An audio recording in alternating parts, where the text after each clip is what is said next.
কাপা কাপা হাতে ৯৫ বছর বয়সেও চুলদাড়ি কাটছেন নড়িল চন্দ্র শীল। বয়সের ভারে শরীরের চামড়া কুঁচকে গেছে, চোখেও আগের মতো আর স্পষ্ট দেখা যায় না, আগের মতো কাজ করাও আর সম্ভব হয় না। শরীর যেন প্রতিদিনই বলে এবার অন্তত থামো, অনেক তো হলো, কিন্তু মন মানতে চায় না, আর তাই থেমেও যাননি তিনি। শরীরে কুলায় না, অনেক কষ্ট হয়, আমি কথা পর্যন্ত বলতে আসি না, দেখেন না কী করার আছে। এখন তো পেটের আধার জোটাই তৈলে খাওয়া লাগে। নেই নিজের প্রতি কোনো অভিযোগ, নেই দুঃখ কষ্ট কিংবা অনুযোগ। এই বয়সে এসে কেন এত কাজ করতে হচ্ছে? এখন তো নাতি নাতনিদের সাথে থাকার কথা, ছোট ছোট বাচ্চাদের সাথে। অভিভাবক যুগ আছে দেখে তো আমি এই জায়গায় আছি, আর যদি এইরকম ভালো থাকতাম চল বাড়িই থাকতাম। ক্লান্তিও যেন তাকে স্পর্শ করতে সাহস পায় না। ১-২ বছর নয়, দীর্ঘ ৮০ বছর ধরে এই পেশায় নিয়োজিত তিনি। যখন তার বয়স ছিল মাত্র ১৫, তখন থেকেই বাবার হাত ধরে শুরু হয় এই সংগ্রামী পথ চলা। সেই থেকে আজ পর্যন্ত একটানা কাজ করে চলেছেন। বয়স ৯৫ বছর। আর কত বছর ধরে কাজ করছেন? ৮০ বছর। ৮০ বছর না? কত বছর বয়স যখন ছিল তখন থেকে শুরু করেছেন কাজ? ১০-১৫ বছর হয়েছে। বিশ্রাম সে যেন তার জীবনে এক পরিচিত শব্দই নয়। ভালো যে কয়েকদিন চোখ দিয়ে একটু অনেক ভালো আছে, এতদিন কর্ম। হাঁটতে টাটতে কি পারেন কিনা? হাঁটতে পারি সামান্য, দিনের বেলা রাইতে পারি না কোনো দিকে। চোখে কি দেখতে পারেন? দেখতে পারি অল্প। নড়িল চন্দ্র শীলের দোকানটা দেখলেই মনে হবে যেন শতবর্ষ পেছনে চলে গিয়েছেন। গাছপালার নিচে পলিথিনের ছাউনির তলায় একটা ভাঙা চেয়ার, সামনে ছোট্ট আয়না, পাশে বসার বেঞ্চ, নেই ফ্যান, নেই ঝলমলে আলো, এমনকি নেই বিদ্যুৎ সংযোগ পর্যন্ত। তবু এখানে চলছে নড়িল চন্দ্র শীলের জীবনের যুদ্ধ। ওনার ৫০-৬০ বছর এখানে চুল কাটে। আমি প্রতি ভাষা দোকান আছে ওনার মুরব্বীটা। তো ওখানে চুল ভালো কাটে, আহি বেড়ে বুড়া মানুষ, বয়স আর চলতে পারে না। আমরা এই মায়ের এলাকা থেকে আমরা এখানে আছি। গত ৬০ বছর ধরে তিনি জোরাইন রেলগেটের পাশে চুল দাড়ি কাটছেন। বাকি ২০ বছর কেটেছে ঢাকা শহর এবং গ্রামের পথে পথে। দেখাশোনা করেন, অর্থ থাকা লাগবে না, অর্থ নাই, পয়সা নাই, তারা তৈলে বুড়া মানুষ পারতে আসে না। এই পেশা তার রক্তে, বাপদাদা করেছিলেন, এখন তিনিও করছেন এবং তার সন্তানও এই পেশাতেই। চুলদাড়ি কেটেই তিনি মেয়েকে বিয়ে দিয়েছেন, ছেলেকে প্রতিষ্ঠিত করেছেন, মানুষ করেছেন। তবুও অভাব পিছু ছাড়েনি, এখনও ঢাকায় একা থেকে পরিশ্রম করে চলেছেন। দুইজন লইয়ে তো থাকতে পারি না, এরপর ইনকাম লাগবে না, ওই একা খাই, সময় তো ওই আলু বেতে ভাত খাই, একটা বাজি বুজি করি, এই সময় তো দিয়ে খাই। কারণ ছেলের আয় সংসার চালানোর জন্য যথেষ্ট নয়, তাই পরিবার থাকে গ্রামের বাড়িতে, আর তিনিই ঢাকার রেলগেটের পাশে জীবন কাটাচ্ছেন। প্রতিদিন সকাল থেকে সন্ধ্যা পর্যন্ত চলে তার কঠোর পরিশ্রম। খাইতে কষ্ট আছে না, তো আডার জাউরেন যাও খাইছি, খুদের জাউরেন যাও খাইছি, অনেক কষ্ট করছি, অনেক কষ্ট করে যাচ্ছি। কোনোদিন আয় হয় ২০০ টাকা, কোনোদিন বা ৩০০ টাকা, আবার কোনোদিন ৪০০ টাকার মতো। কারোর কাছে নেন ৪০ টাকা, কারোর কাছে ৫০ বা ৬০ টাকা। ৭০ টাকা কাটি, ৮০ টাকা কাটি, আবার ৫০ টাকা কাটি, ৪০ টাকা কাটি, ৩০০ হয়, ৪০০ হয়, ২৫০ হয়। তো কাল হারা দিন বইয়া ২৬০ টাকার কাম করছি। এখানে হেনে কাজ করতে আসি, যেরকম হয় এইরকম আল্লাহ খাওয়ায়।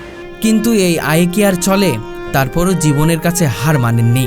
চিন্তা করেন, উদলা জায়গায় বই যদি ব্যবহার ভালো না করতাম তাহলে আমার দ্বারা লোকাইতে না। একটা পেশায় আল্লাহ ভার করাইছে, আমার কোনো সাধ্য আছে, আল্লাহ ভার করাইছে। শারীরিক অবস্থাও খুব একটা ভালো না, এখন আর কাজ করতে ভালো লাগে না, মনেও হয় অনেক হয়েছে, কিন্তু থেমে যাওয়ার উপায় নেই। এখন তো চিন্তা করেন আমাকে শেষ করে দেয়, আর কি আছে। এগুলো কথা আর এখন কথা পারতে গেছে না। এগুলো তো গায়ে বলা ছেলে ঠেলে ভেজে করছি, গ্রাম কামাইছি, হাট বাজার করছি, অন্য ব্যবহার কেটে খাওয়াইছি লাইছি, এখন তো আর পারি না। কিছুদিন পর তিনি এই কাজ নিয়েই গ্রামের বাড়িতে ফিরে যাবেন বলে ভাবছেন। কষ্ট লাগে না তো, কাজকর্ম করতে অনেক কষ্ট হয়। এখন তো কষ্ট হইলে করবার আছে কি, পেটের আধার জোগাড় করা লাগবে, থাক না সিজন পড়লে জামুগা চলে যাবেন। তবে সবচেয়ে অবাক করা বিষয় হলো এই কষ্টের মাঝেও তার মুখে নেই কোনো রাগ বা হতাশা। দশজনের কাছে দোয়া চাই যেন আমি এরকম পরিশ্রম করিয়া খাইতে ফিরতিয়া ছেলে মেয়ে এলে খাইতে পারি। হিন্দু ধর্মাবলম্বী হয়েও তিনি আল্লাহর উপর বিশ্বাস রাখেন। বলেন, যতদিন বেঁচে থাকবো পরিশ্রম করে খেয়ে নেব, কারোর কাছে হাত পাতবো না। বিক্রি করা যায় তো করি না, খাইতে খাই। আর খাইতে খাইলে তার অসুবিধা নাই কিছু, যে তোমার খাইতে খাইতে আসছে তোমার খাইতে খাই, যে কারণ না পারবো এই গেলে কথা এই গেলে। এই বয়সে এসে নলিল চন্দ্র শীল ভিক্ষার পথ বেছে নিতে পারতেন করুণার হাত বাড়িয়ে দিতে, কিন্তু করেননি। বেছে নিয়েছেন কঠোর পরিশ্রমের পথ। না, ভিক্ষা করুন না, ভিক্ষা করলে মানুষ মানে ফেরত আছে না। আমরা হিন্দু মানে ভিক্ষা করতে গেলে মানুষ আসবে, আত্মীয় স্বজন আসবে, এই কারণে করি না, খাইতে খাই আর কি। তার জীবন যেন আমাদের চোখে আঙুল দিয়ে দেখিয়ে দেয় সম্মান নিয়ে বেঁচে থাকাও এক ধরনের সাহস ও শক্তি। ওইখানে পয়সা বেশি, এলে আমরা গরিব মানুষ, গরিবের কাছে হাই চুল কাটতে এত টাকা তো আমরা দিতে পারবো না। এই লেগে মায়া লাগে, বুড়ো মানুষ এই 2টা পয়সা চলতে পারে। নলিল চন্দ্র শীল শুধু একজন নাপিত নন, তিনি একটি জীবন্ত অনুপ্রেরণা। তার সংগ্রাম, আত্মসম্মান আর অবিচল পরিশ্রম আমাদের সমাজে এক বিরল উদাহরণ। নোংরা শার্ট পরেছেন আর পাশাপাশি দেখতে পাচ্ছি ছিঁড়া একটা লুঙ্গি পরেছেন। শার্ট আর লুঙ্গি কি নাই? আর না, শার্ট কয়টা লুঙ্গি আর কয়টা শার্ট আপনার? 2টা লুঙ্গি 2টা শার্ট। ওই একটা পরেন আবার একটা খুলেন, একটা পরেন আবার একটা খুলেন, এছাড়া আর কিছু নাই? না। আমাদের উচিত এই বয়সে তার পাশে দাঁড়ানো, তাকে সম্মান ও সহায়তা করা, যেন জীবনের এই শেষ পর্যায়ে আর তাকে প্রতিদিন কাঁপা কাঁপা হাতে রেলগেটের পাশে কাজ করতে না হয়। আসসালামু আলাইকুম। ওয়ালাইকুম সালাম। কেমন আছেন? আছি কোনো রকম। রবি, আপনার নাম কি? আমার নাম নলিল চন্দ্র শীল। আচ্ছা আচ্ছা, আপনি হিন্দু না? হুম। তোর কি এই কাজে ছিলেন, অন্য কাজে ছিলেন? না, এই কেজি করছি। আচ্ছা আচ্ছা, আপনার বাবাও কি কাজ করতো? হ্যাঁ। আচ্ছা আচ্ছা, এখানে কত বছর ধরে করছেন? এখানে 50-60 বছর হয়েছে। আর বাকি সময় কোথায় করছেন? দেশে। দেশে করছেন না? তো এই ঢাকাতে আসার কারণটা কি? আসে ঢাকা দেশে যে ইনকাম করি এতে চলে না, এই বিকে ঢাকা আইসি। পরিবারে কে কে আছে? মাইয়া আছে, পোলা আছে, পরিবার আছে। মেয়ে বা ছেলেরা আপনার খোঁজ খবর নেয় না? নেয়, মধ্যে মধ্যে নেয়। তো এই বয়সে এসে কেন এই চুলদাড়ি কাটাতে হচ্ছে একটু বলবেন? তো এই সংসারে অভিভাবক যুগ, এই কারণে। এমনি কি বেঁচে আছে? আছে, হেয়ার আবার স্ট্রোক করছে তো, আচ্ছা। পাও দিয়ে আটটারে না, পাও বাউলেই আরে। তো এখন আসলে কিভাবে চলছেন? খাওয়া দাওয়া কোথায়, থাকা কোথায়? ওই থাকি পিছনে, আচ্ছা, খাওয়া দাওয়া ফাঁক শাক করে খাই। আমি কি করি, ধারে দেখি, দূরে দেখি না। হাত কাঁপে তো আপনার দেখছি একটু। হ্যাঁ, হাতও কাঁপে, একটু মধ্যে মধ্যে কাঁপে। মনে বললে খেতে কি পেটে তো আদার দেওয়ার লাগে। নাতি নাতনিদের কথা মনে পড়ে? পরে কি মনে হয় বলুন তো? মনে পড়লে আর কি কম, আর তার হয়েছে দেশ বাড়িতে, ঢাকা তার নাই।